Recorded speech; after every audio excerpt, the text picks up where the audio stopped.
यार तुम्हारा क्या करूँगा मैं, ना तुम हीरो दिखते ना तुम्हें नाचना आता।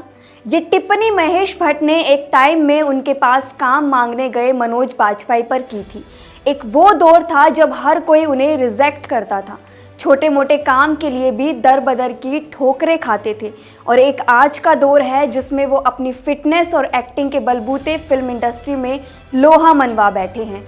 यहाँ तक कि आपको ये जानकर हैरानी होगी कि वो दंगल और संजय लीला भंसाली की हिट फिल्म देवदास को भी रिजेक्ट कर चुके। मनोज बाजपेयी आज 23 अप्रैल को अपना 55वां जन्मदिन मना रहे हैं।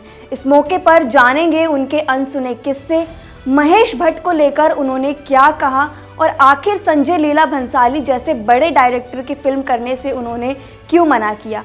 साथ ही उस किस्से पर भी बात करेंगे जिसमें उनकी फोटो महज एक फोटो देखकर डायरेक्टर ने कूड़े में फेंक दी। हाल ही में Manoj Bajpayee silence 2 killer soup में नजर आए।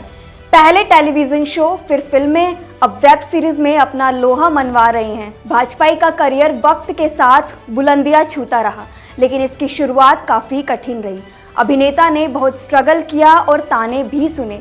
दिग्गज फिल्म मेकर महेश भट्ट ने उन्हें ये तक कह दिया था कि वह हीरो नहीं दिखते, ना उन्हें नाचना आता, तो वह उनका क्या करेंगे। इसका खुलासा खुद मनोज बाजपेयी ने अपने एक पुराने इंटरव्यू में किया था। अभिनेता ने बताया था कि 90 के दौर में शेखर कपूर ने उन्हें मुंबई जाने की सलाह दी थी। जब वह थिएटर करते थे तो शेखर ने उन्हें कहा था, रंगमंच हो गया, कल को जब शादी करोगे तो बच्चे को खिलाने के लिए पैसे चाहिए होंगे, इसलिए मुंबई चले जाओ। मनोज ने बताया कि वह डर गए और आगे की लाइफ को अच्छा बनाने के लिए मुंबई आ गए। उस वक्त वह खुद को फिट नहीं रख पाते थे। मनोज ने कहा था कि उस वक्त की जो स्थिति थी उसमें हमारे लिए कोई जगह नहीं थी। हम जिस भी स्टूडियो में जाते थे वहाँ पर या तो कोई स्टार होते थे या फिर शूटिंग चल रही होती थी। हर दूसरे फ्लोर पर गाने की शूटिंग चल रही होती थी और उस वक्त हर कोई उन्हें रिजेक्ट कर देता था। जो उनकी तरफ देखता था वो कहता था कि इसका हम क्या करेंगे। भट्ट साहब ने मेरी तरफ देखकर कहा था, यार तुम्हारा क्या करूँगा मैं। मुझे भी लगा कि ये सच में हमारा क्या करेंगे। तो वहीं मैशेबल इंडिया के साथ इंटरव्यू के दौरान मनोज बाजपेयी ने अपने संघर्ष के उन दिनों को याद किया जब वह मुंबई के चोल एरिया में रहा करते थे। उन्होंने बताया, उस जमाने में फ्रस्ट्रेशन होती थी क्योंकि आपको काम नहीं मिल रहा है। हालांकि अच्छी बात थी कि हम सारे दोस्त एक दूसरे के साथ रहते थे, बैठते थे और बात करते थे।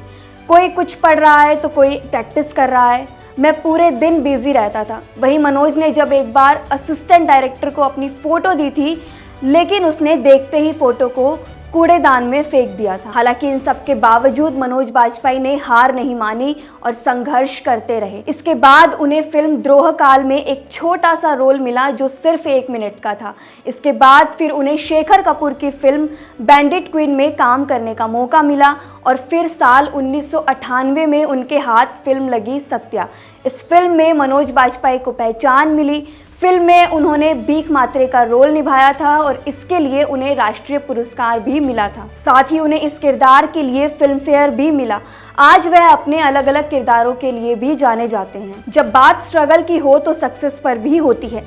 इतने स्ट्रगल के बाद जब मनोज बाजपेयी का टाइम आया तो उन्होंने संजय लीला भंसाली की साल 2002 में रिलीज हुई फिल्म देवदास को रिजेक्ट किया। इसका कारण भी बड़ा दिलचस्प है। रिपोर्ट्स के मुताबिक सत्या के बाद संजय लीला भंसाली ने इस मूवी के लिए मनोज बाजपेयी को भी अप्रोच किया था, लेकिन उन्होंने सिर्फ इस एक कारण से इस फिल्म का हिस्सा बनने से साफ इनकार कर दिया था, क्योंकि वह फिल्म में सपोर्टिंग किरदार नहीं बल्कि लीड रोल निभाना चाहते थे।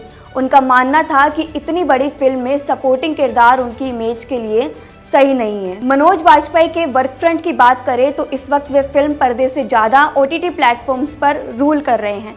नेटफ्लिक्स पर उनकी डॉक्यूमेंट्री किलर सूप जनवरी में रिलीज हुई। फिलहाल वे साइलेंस 2 को लेकर चर्चा में बने हुए हैं और अब वह जल्द ही भैया जी में नजर आने वाले हैं, जिसके पोस्ट प्रोडक्शन पर काम चल रहा है।